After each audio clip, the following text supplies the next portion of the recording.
So we have about 20 minutes, and we've been talking for far longer than that about Herrang. And so instead of actually using the whole time to talk about Herrang, we'll just give you a little bit of an introduction to what the place is like and why I'm going back for the third year this year. Oh, I'm so jealous.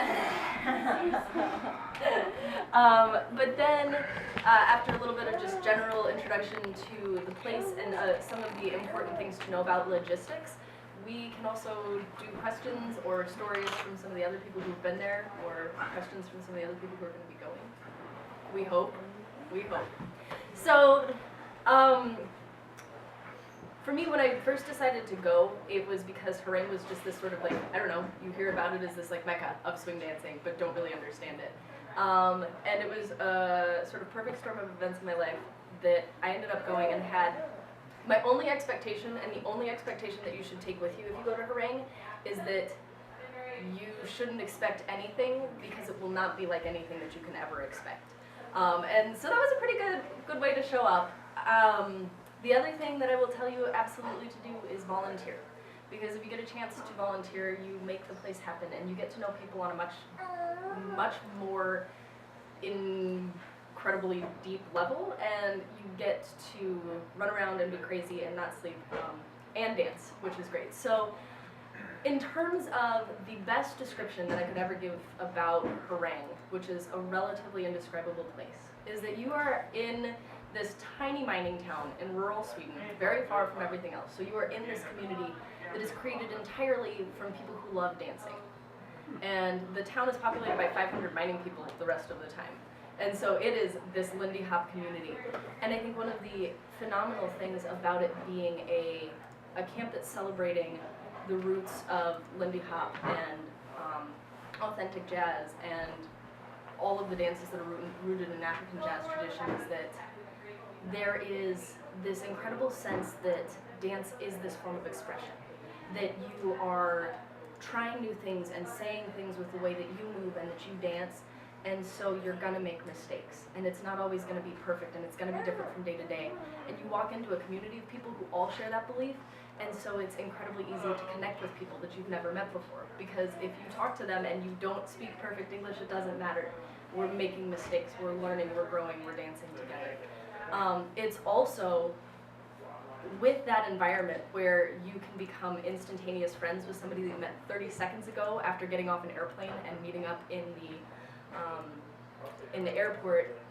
You also just have this, it's almost like dance is hovering at the surface of this place like a super fluid, where it's like there's so much dance that if there's the slightest trigger, like you'll be walking across campus and I'll see you and I'll be like, oh my gosh, we have to try this thing, and like I'm going to go clean the toilets because that's my volunteer job, and you're gonna go the other way to go do some other task, but we like dance and then we keep going.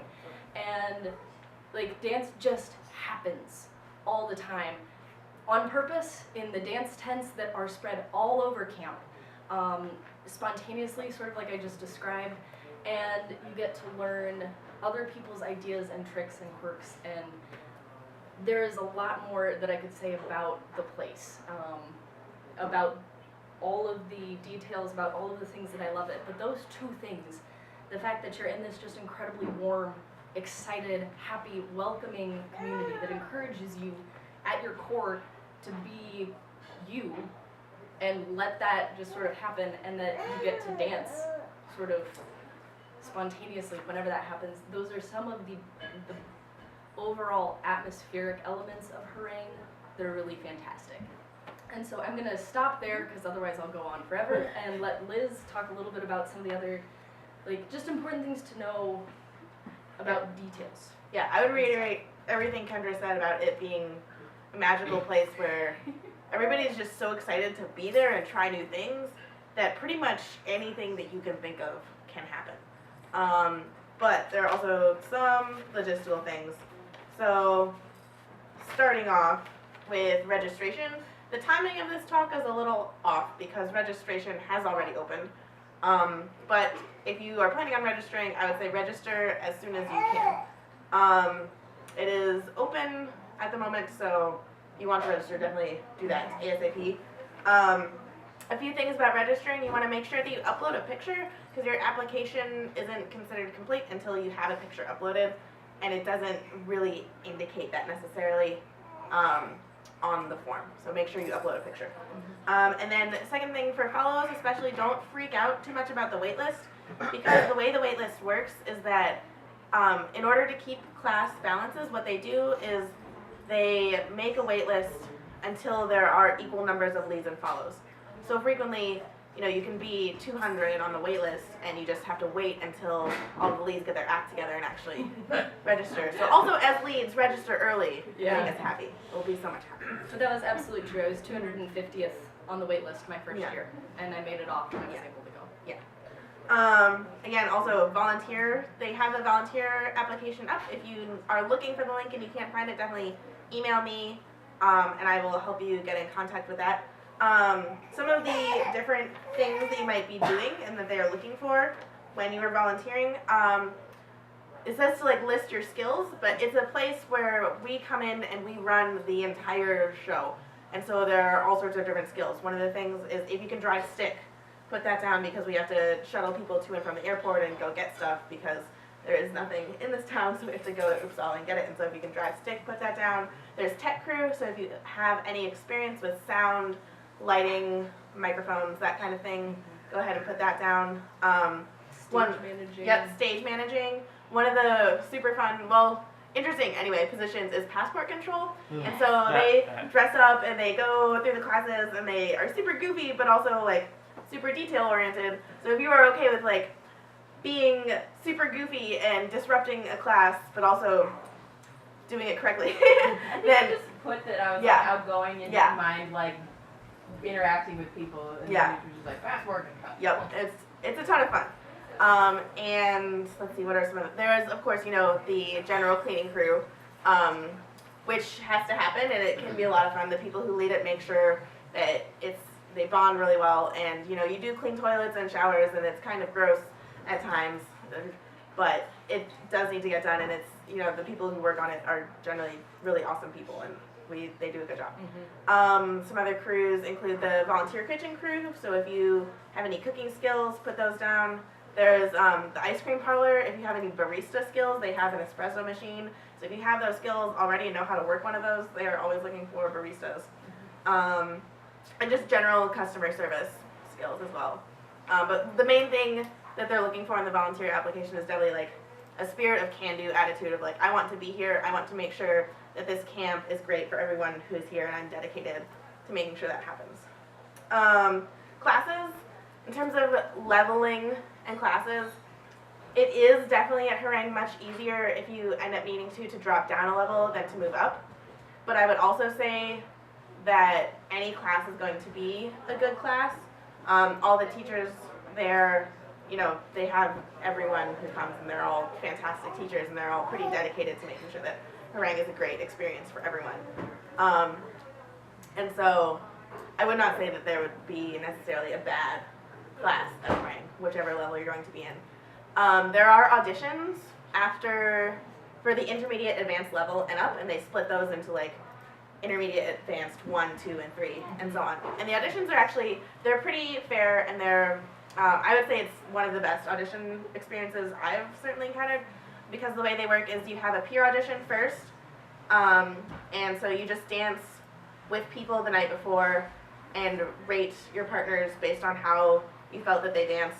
And then you go in the next day and you're kind of pre-split into groups, and there are teachers observing and saying, okay, should this person be here, should they be up, or should they be down? And so it's pretty smoothly run, and also gives everyone a chance to kind of be observed in the context of other people dancing at their similar levels. So there is an option that if you really feel that you have been misjudged, there is an option to go to Comment Corner and to switch your level, but it is generally discouraged, I would say, and more complicated than it's worth it, in my opinion. To me, it's just like, you know what, I'm gonna dance with people in class, I'm gonna dance with people outside of class, I'm gonna dance, it's gonna be great.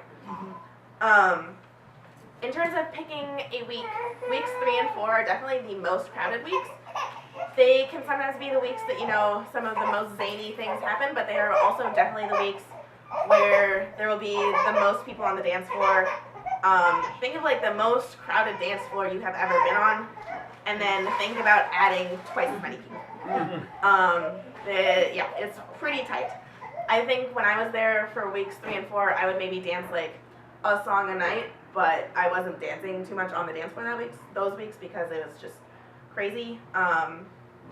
So it's a lot of fun, you know, that it's like a crazy energy, but it is also a lot of people. Well, what some people will do, like when we say there's dancing all the time, Yeah. dances run until the last person leaves the dance floor. Yeah. So you can like go take a nap from like Midnight 10, till 3.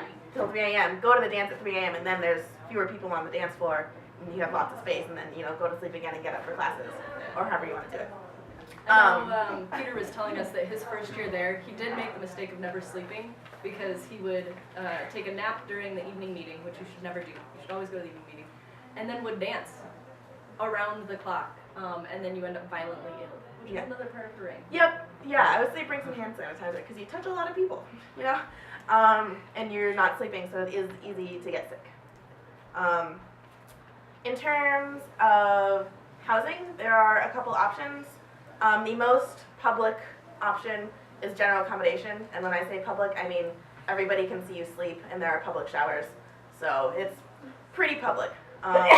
There is no privacy. It is also the cheapest option, so It's about $30 per week. yeah, $30 per week. You have an IKEA bunk bed, and that's pretty much it.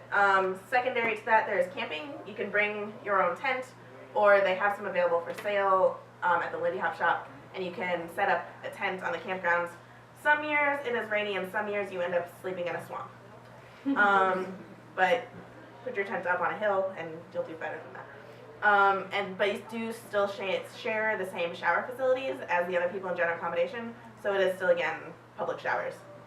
The third option that is most expensive is private accommodation.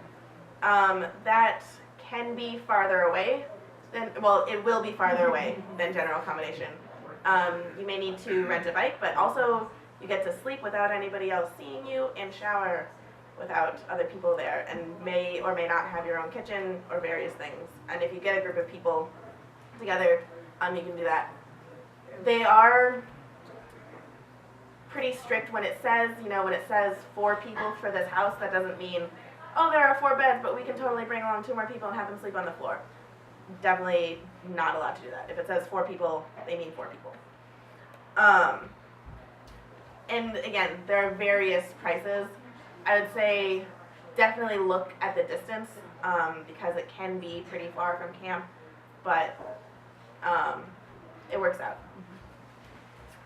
In terms of food, there is, if you are volunteering, you get to eat in the volunteer kitchen. So you pay a reduced fee for that, and you get breakfast and dinner. Lunch is on your own, and that's a pretty good deal. Otherwise, there's Heaven's Kitchen, which is approximately $200 for a week of breakfast, lunch, and dinner. And they have pretty good hours, I would say. There's It's also, buffet. yeah, and it's buffet, so it's pretty good. The food there is pretty excellent. There's also the ice cream parlor, which has like ice cream, but also super good avocado sandwiches and avocado smoothies, and really good baked goods. It's super good lunch stuff. And the bar cafe, which has really good late night nachos. And then there's also the Russian kitchen, which it's like a little kitchen facility of shared communal kitchen stuff. So think about the fact that you will be sharing a kitchen space with, you know, Possibly 100 100 or so people. For the campers. Yeah, it's for the campers. But that can be an option if you want to, like do breakfasts and lunches on your own, and then eat dinner or that kind of thing. You can like have some sandwich stuff and then do dinners on your own, and that can be a way to budget it as well. It's also a place like if you're volunteering and you have breakfast and dinner, you can keep some stuff in there to make for lunch if you're not buying food from the ICP. Let's see here. Oh, another note about volunteering. So they have worked out new exchanges for volunteering. It used to just be volunteer for a week, get a week of classes. But with various budgeting things and also trying new things, they now have, you can volunteer for a week of classes and get a week of classes.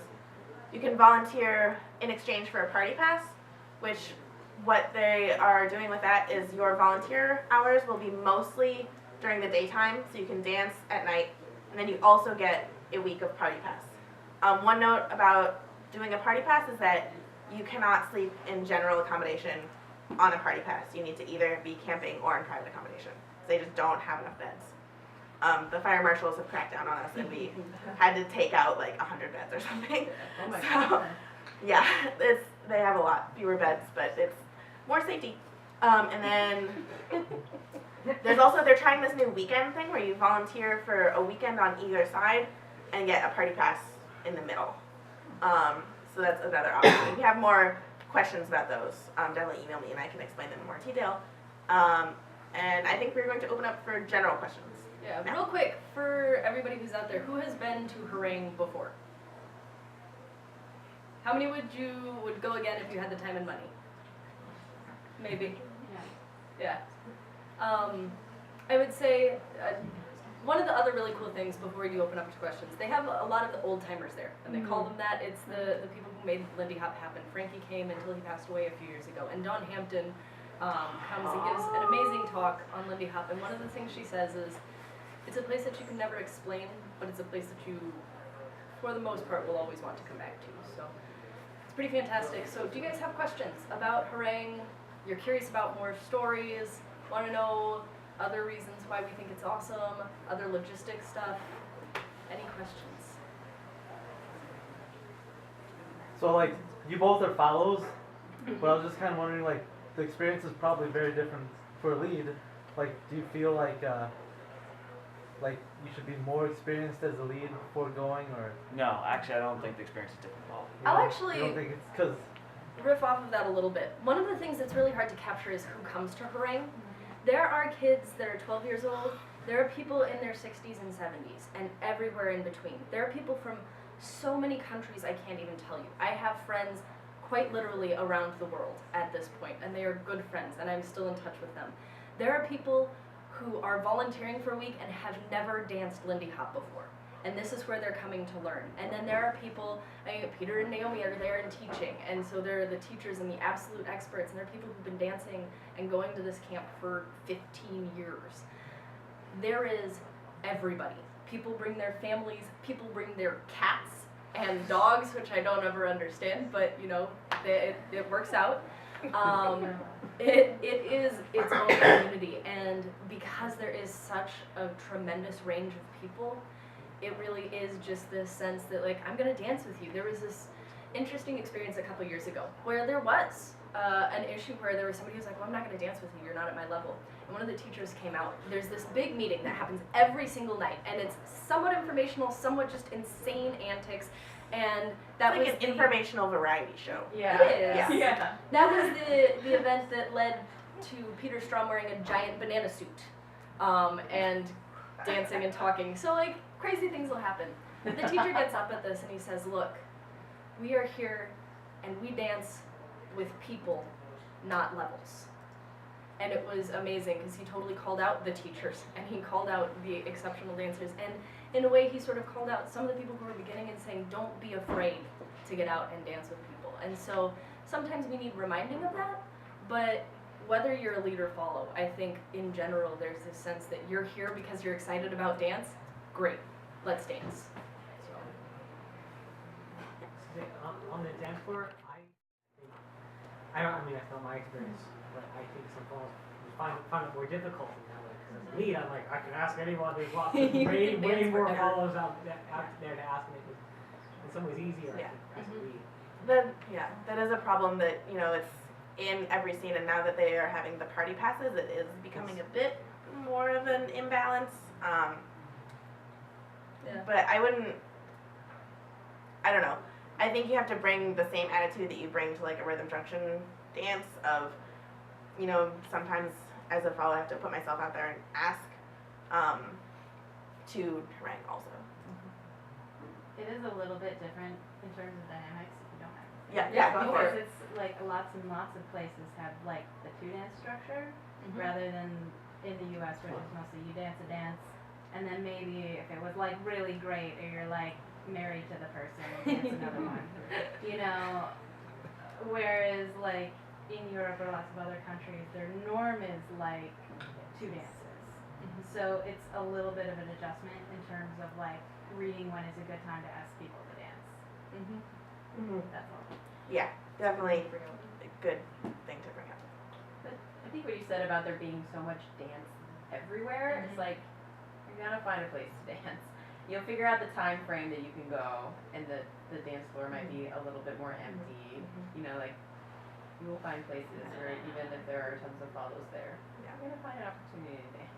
Yeah. I would also say that like there's so much dance, but there's also like so much more than dance. There's crazy shenanigans going on pretty much constantly. Yeah. I remember. Let's build this crazy thing. Let's put on this little like little mini show. What? Did you describe the theme? No. We did not describe the theme. So yeah, each week there is an overall theme, and I will tell you right now, like Herrang is the sort of place where if you are not super ready to like join in and be goofy, like on some level with these like sort of parties or dress ups or themes, you'll be like, well, nobody, like I won't be alone if I don't dress up for this party, and then you show up and everybody else is dressed up. Like it's everybody gets involved and excited, but what's really great is if you do show up and you don't have a costume, somebody's like, oh my gosh, let's run to the prop shop, and then you like piece together this sort of awkward costume. But anyway, what this all builds to is that Friday night of every single week there is the big dance, and it's the big party, and there have been all sorts of different themes from 70s to Las Vegas. It is really entertaining to see the broader European opinion of Las Vegas. International.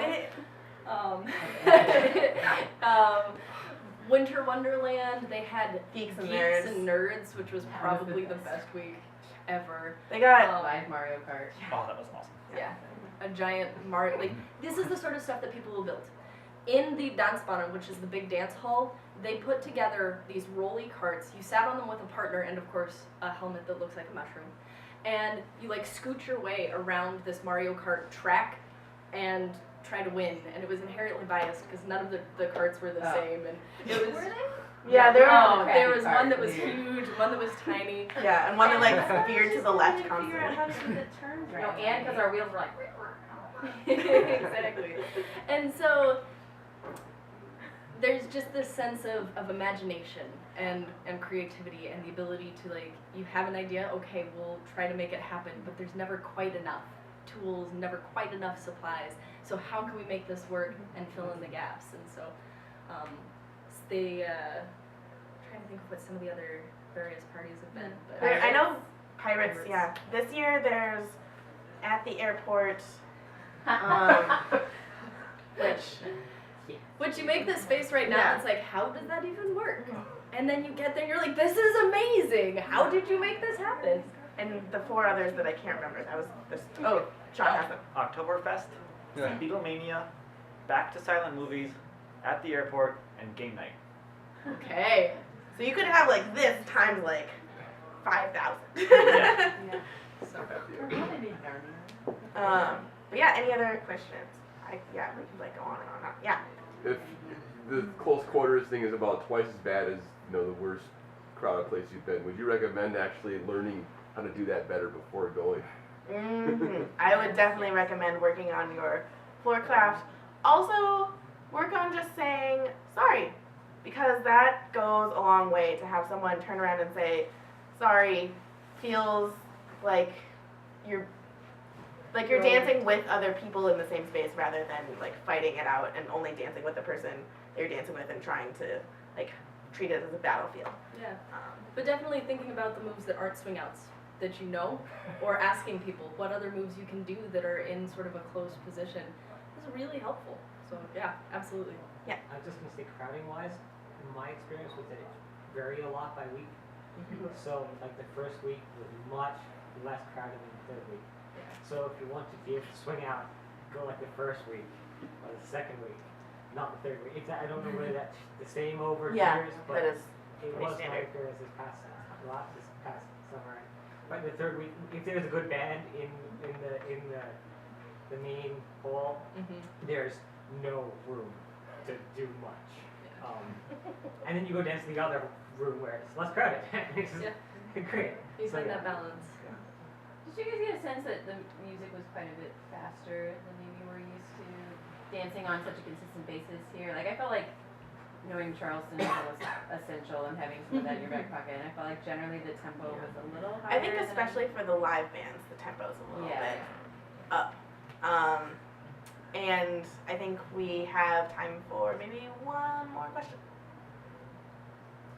Or another story from somebody else who's been. Yes. Or not. I could relate a story about tempos. Yeah. Chelsea and I went in 2007, and then we went back in 2012. When we went in 2007, it was our first time. And speaking of tempos being faster, you guys are familiar with the Hot Club, Twin Cities Hot Club. They can play some really brilliant tunes. When we went, their fast tunes would tire us out.